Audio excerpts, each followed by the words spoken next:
On Sandel's Affirmative Action chapter, I'm actually not sure what the common confusions are because I usually don't assign that chapter. So instead what I'm going to do is I'm going to provide a brief overview lecture of the chapter. It's something I've not recorded or published in the past. So I hope this is helpful, and I may use my notes a little bit, so please forgive me.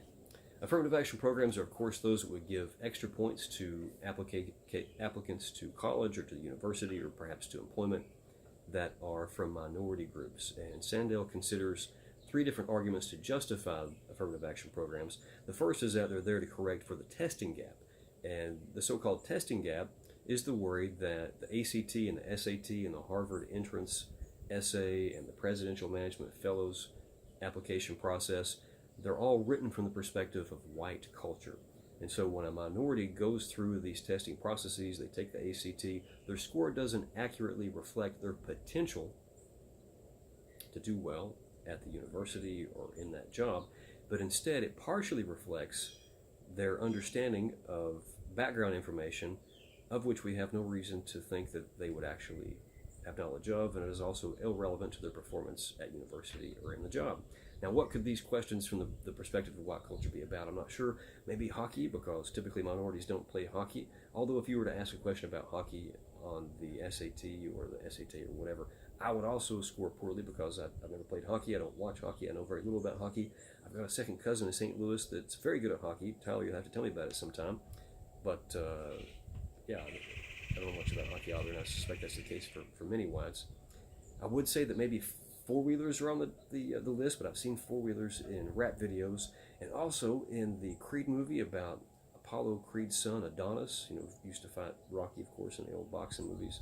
There's a scene where he's running through the streets of Philadelphia, he's getting ready for a big fight, they're playing the hot music, and his friends from the neighborhood are right there beside him on dirt bikes and four-wheelers on paved streets. And so I suppose ATVs are actually fair game in these tests and such. But that's the worry and that's the argument, is that these tests are written from the perspective of white culture. Therefore, we have to boost the scores of those who are not members of white culture so that the score more accurately reflect their potential and not these biases built into the exams. Sandel ultimately says this isn't the best argument because it kind of sidesteps the real issue at hand, and that's the second justification for affirmative action programs, and that is that they're there to make up for past injustices. Now, of course, the past injustice we're talking about is the fact that at one time, European Americans were allowed to purchase and own African Americans. And even though it's the case that no current African American was ever a slave and no current European American was ever a slave owner, it is the case that current African Americans are disadvantaged based on that legacy of racism, and current European Americans are advantaged based on that legacy of racism. Now, you might say, Matt, that's not the case at all. Everything's completely equal. Well, just consider the fact that if you are a property owner in a majority black community, the value of your home is probably going to be lower than a property owner in a majority white community, all else equal. We're talking about the same type of home and the same rough geographical location, etc. And one of the reasons this is the case is that neighborhoods that are predominantly white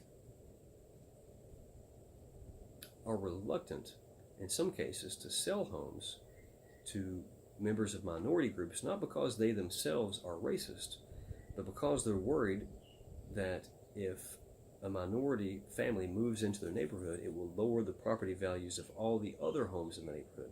So I suppose a particular seller themselves wouldn't have too much of a disincentive to sell because, hey, what do they care? They're just selling their house. But the other members of the community, the other homeowners, might protest on grounds that if a minority family moves in, our property values are going to decrease, not because they themselves are racist or because they themselves don't want to live next to a minority, but because they're worried that when they try to sell their house, if a potential buyer who is a racist finds out that there are minorities living in the neighborhood, they wouldn't be willing to purchase the house, and therefore the demand decreases and the property values decrease. This phenomenon has been at play for years, and I suspect it's the case that it's not as impactful today in 2018 as it was in 1950 or even 1970 or 80. But that's one example of how the historical legacy of slavery has impacted current generations. Now, of course, your home in many cases, is your most valuable asset. The rich dad, poor dad guy says that it's not an asset, it's actually a liability. But assume for the sake of argument that the home that you own is an asset. It's your primary financial investment for most people. Well, if your home is worth, for a particular group, if your home is worth on average less than half of homes owned by another group, it's going to be the case that you're going to be at several different disadvantages when it comes to being able to sell that house and perhaps pay for a fancier education for your kids. I guess that would be the biggest impact. So you wouldn't have that extra capital to perhaps put up against a second mortgage on your house to do various things, etc. And so the argument is those past wrongs that still have an influence today, those need to be rectified and accounted for. And one way to do that through the education system is to provide these bonus points to members of minority groups. Of course, the argument against this, again, is that, hey, I never owned a slave, and in fact my ancestors never owned slaves, or never in a position to be able to do that, and there aren't any slaves walking around now, or any people who were former slaves, but the response is the legacy of all that still impacts us today. And the last argument in favor of affirmative action programs that Sandel considers is that it promotes diversity, which improves the educational environment of everyone at university, and perhaps it improves the effectiveness of work teams. And so maybe it's the case that if you have a homogenous class, if you have a college where everyone there is white, they're not going to get the same educational benefits, or as many educational benefits, as if you had the perspective of members from various minorities also in the classroom that could perhaps challenge the assumptions of white culture, or provide some input from minority cultures that would enrich the understanding and overall learning of everyone there in that learning environment. One criticism Sandel considers of that argument is that maybe it's just not true. Maybe it's the case that you can learn just as much or more by having an homogenous environment. Maybe people would be more comfortable and more open around people of their own race. Maybe that's not the case at all, but that's just one criticism that Sandel considers.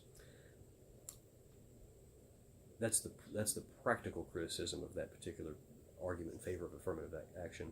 The principled criticism is that it rewards and it punishes people based on something over which they have absolutely no control, their race. And so the applicant to Harvard who is white, and they're denied because their total points just fell short by one, and to the advantage of a member of a minority group who actually scored lower than them, but with the bonus points based on their minority status got in, their complaint would be, this is a form of unjustified racism. I didn't do anything to deserve being white. I was just born this way. If you look at the test scores objectively, I should get in. I deserve to get in. Sandel considers the response of political and moral philosopher and legal philosopher Ronald Dworkin, and Dworkin's response is, you don't deserve anything when it comes to getting into college. Whether or not you get in is based on the entrance criteria, which a college is free to articulate however they see fit based on that institution's mission. And if part of their mission is to have a diverse learning environment, if part of that mission is to educate leaders of minority groups who can then go back into their communities and help to better them, then if you are a non-minority and you're excluded based on their application process, you have no grounds on which to complain, because there is no moral deservingness as to whether or not you get into Harvard. There is simply the application process, which is based on that institution's mission. Now, if the institution's mission was to exclude whites because they're inferior and because they're hated, that wouldn't be a justifiable reason, argues Dworkin. But if the reason is that we want to have a diverse learning environment, we want to benefit members of historically oppressed groups, then it's completely justifiable. So there you go. There's a mini lecture on Sandel's Affirmative Action chapter. I hope this was helpful, and maybe from future questions I'll figure out what the common confusions are.